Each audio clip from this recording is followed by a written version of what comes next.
Un sito web completamente rinnovato, un canale YouTube e una pagina Facebook, un appello tecnologico a tutto campo lanciato dalla regione ai veneti nel mondo, la possibilità di essere sempre più interconnessi con la loro patria di origine per 5 milioni di nostri concittadini, tanti quanti quelli che vivono ancora dentro i confini del nostro territorio. Noi veneti all'estero pensiamo, abbiamo il stesso sangue di voi, siamo fratelli e allora sarebbe bello utilizzare questo rapporto che abbiamo e utilizzare questa, diciamo, fratellanza che abbiamo per sviluppare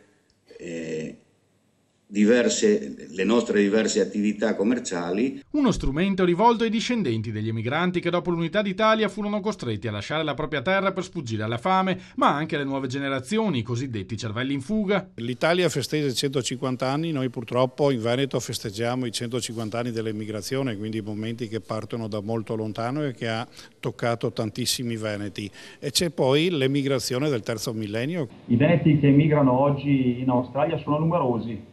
È incredibile, ma sono veramente tanti. Sono giovani, spesso laureati in cerca di opportunità e stipendi più alti che magari in Italia non si trovano così semplicemente. A tutti loro la Regione ha voluto offrire la possibilità di sentirsi più vicini a casa anche senza lunghi e costosi viaggi aerei. L'invito è a scambiare idee attraverso la rete e ragionare insieme su occasioni di sviluppo economico senza scordare le profonde radici di un popolo giustamente orgoglioso della propria identità.